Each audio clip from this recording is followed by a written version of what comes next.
دا کهانی د پخوانۍ زمانې د یو باچا ده چې د هغه دوه زامن او د ده یو ورور چې د هغه نظام نوم و او دوی دواړه به په ټول ملک باندې باچاحت کوو. باچا ډېر زیات رحمدلی و او ده به اکثره په خپلو عوامو کې چکر لګو. یو ورځ دی خپل پوځ سره روان و او اچانک د یو ماشوم د وجې د ده یو پوجي د اس نه لاندې پرېوت. پوجیانو دغه ماشوم راګیر کو او وهلی شروع کړل. دکه دوران د ماشوم یو بل ملګری رالی او هغه پوجي په بال باندې ویشت او د هغه ځای نه وتښتېد. پوجیانو دا ماشوم راټینګ کو او د باچا مخې ته یې راوست. باچا د دې ماشوم نه تپوس وکړو چې ستا مور او پلار څه شو؟ نو په هغې ورته هغه وویل چې هغوی مړه دي او زما په دنیا کې هېڅ څوک هم نشته. باچا د دې ماشوم د بهادرۍ او د ایماندارۍ نه دونه متاثره شو چې دی ځان سره د خپل زوی په توګه وانه واغېست. حالانکې د باچا دوه زامن نور هم او دی هم ځان سره کو او محل ته ځان سره بوتلو.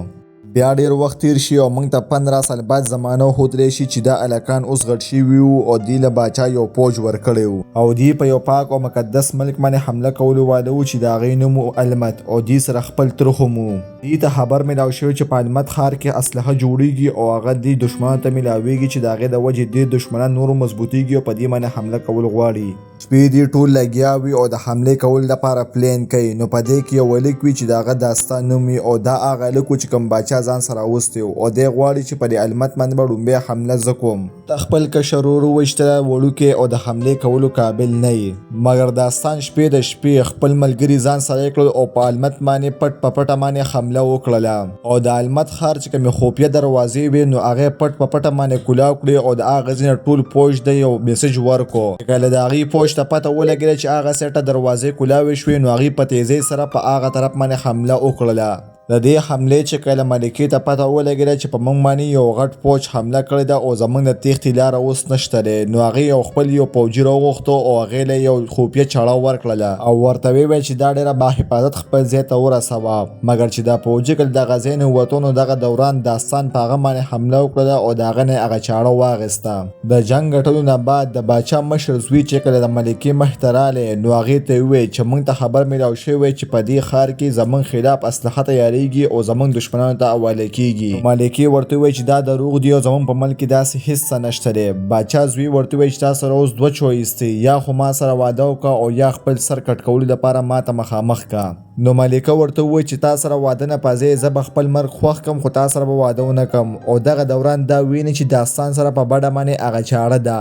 دا د هغه چاړې دپاره دې واده ته غاړه کیدي. کله باچا ته پته ولګي چې زما زامنو په یو مقدس ځای باندې حمله کړې ده نو هغه په تیزۍ سره اکه ځای ته راشي او خپل مشر زوی ځان نه مخې ته راوغواړي. ورته ووایي چې تا ته داسې څه حاجت راغلی چې تا په دونه مقدس ځای باندې حمله کوله. نو هغه ورته ووایي چې دلته به اسلحه تیاره ده او هغه به زموږ دښمنانو ته میلاوېده او چې اوس کمې پورې ما د اسلحې ذخایر نه پیدا کړي زه به خپل مخ تا ته نه یم او د هغه ځای نه لاړ شي او د هغه ځای نه سیده د داستان خوا لاړ شي او هغه ته ووایي چې بابا نن ډېر زیات غوسه دی او بیا داستان یو لباس راوړي او ورته ووایي چې دا بابا له د ګفټ په تور ورکړه او ورته ووایه چې زه د ملکې سره واده کول غواړم. داستان ملکه ځان سره کړي او هغه لباس هم ځان سره والي او باچا مخې له لاړ شي. هلته داستان باچا له هغه لباس راوړي او ورته ووایي چې دا ما ته یو ګفټ راوړی دی.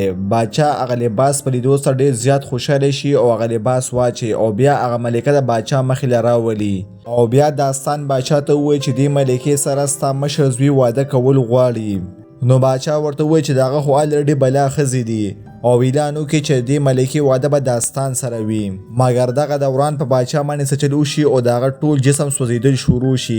دراصل په دې لباس باندې چا زخر اچولي و چې د هغې الزام اوس د داستان په سر باندې رالی. مګر داستان ځان سره ملکه کي او د هغه ځای نه وتښتي ځکه چې اوس د ده ټول خاندان د ده خلاف شوی و او دی د هغه محل نه ودانګي او د یو اس په مدد سره د هغه ځای نه وځي.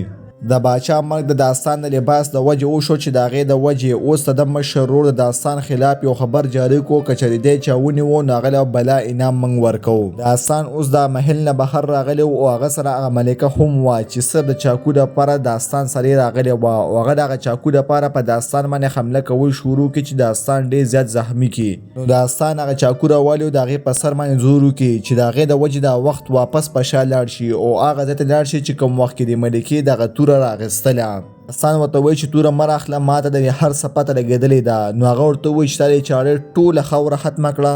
داستان ورته وایي چې په دې چاړۍ کې داسې څه کمال دی. ما له دا چاړه خپل تره ته ښودل پکار دي کیدای شي زما تره په دې چاړۍ په مدد سره په ما یقین وکړي چې کله سبا شي او داستان د تر ملاقات لځي نو ملکه ورته ووایي چې ته په کومه لاره ځې دغه لاره ډېره زیاته خطرناکه ده او ته ما دلته یوازې نشې پرېښودی. نو داستان مجبوراً د ملکه خو هم ځان سرې کړي او په هغه سفر روان شي.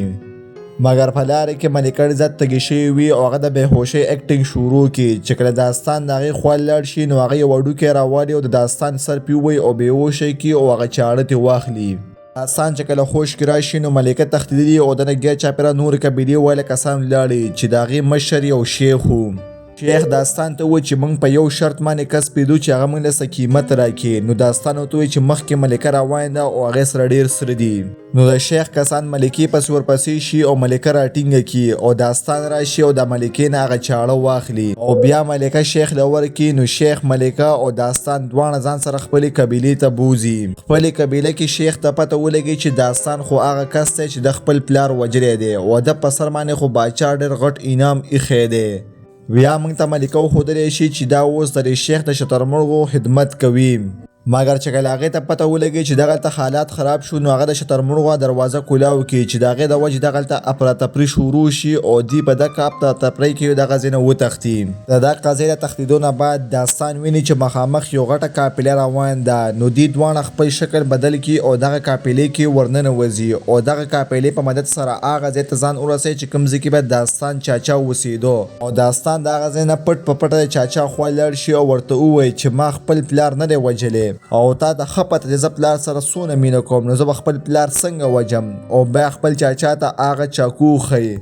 مګر چې چاچا یې کڅوړه کولاو کړي نو په هغې کې چاکو نه وي. چاکو خو هغه ملکې ځان سره یې تښتولی وي. دغه دوران داستان ویني چې زما د تره لاسونه سوځېدلي دي حالانکې د د باچا لباس ته لاس خو هم نه وروړی. نو بیا د لاس څنګه وسوځېد او داستان ته پته ولګي چې دې ټول په شاته باندې زما د تره لاس و او چاچا یې په داستان باندې حمله کول شروع کړي. خو داستان دغه کسانو مقابله وکړي او دغه ځای نه ووتو ولوي چې دغه دوران داستان هغه مشر ورور راشي او په داستان باندې حمله وکړي. داستان ورته ووایي چې ما د خپل پلار مرګ نه دی کړی او ډېر زر به تاسو د حقیقت پته ولګي او داستان بیا د هغه ځای نه وتښتي.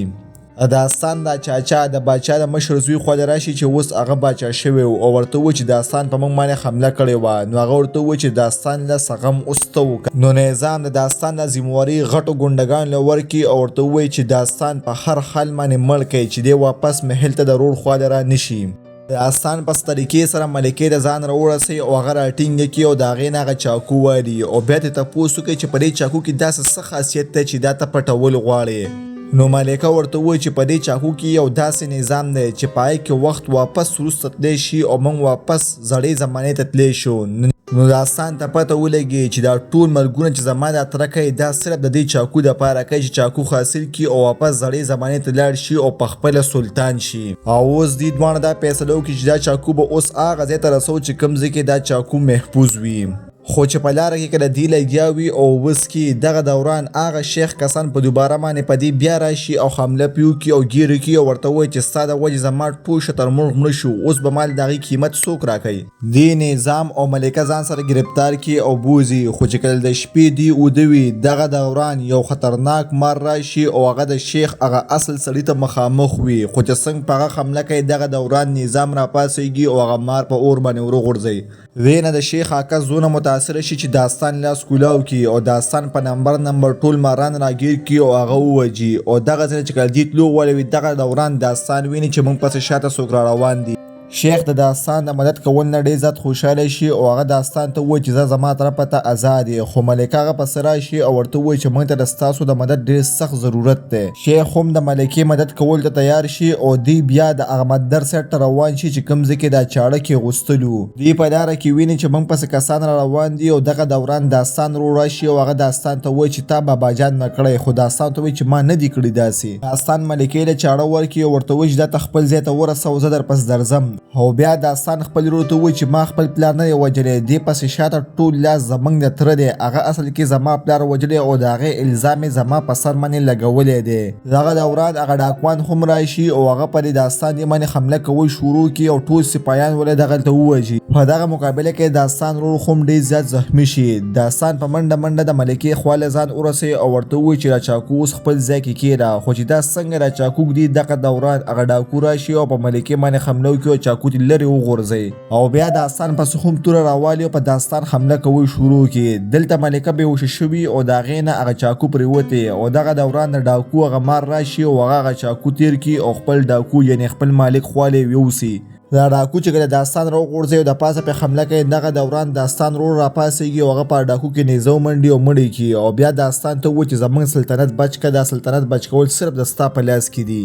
اوس ملکه ډېره زیاته پریشانه وه ځکه ډاکوانو اوس هغه چاقو دي نه ځان سره وړی و او چې کوم چاقو هغه مار خوړی و نو هغه ډاکو هغه مار راوالي او هغه په منځ باندې وشتی او د هغه نه هغه چاقو راوالي او هغه چاقو د داستان تره ته حواله کړي چې د هغې په لیدو سره ډېر زیات خوشحاله شي.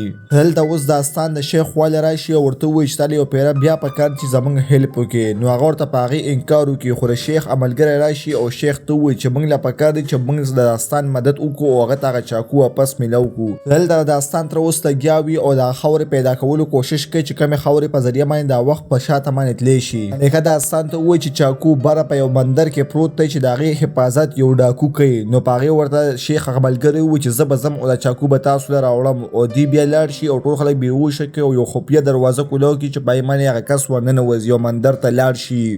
دی چې کله راننوځي نو دی ویني چې چاقو مخامخ پروت دی خو دغه دوران هغه ډاکو راشي او په ده باندې حمله کول شروع کړي چې د هغې د وجې دی ډېر زیات زخمي هم شي.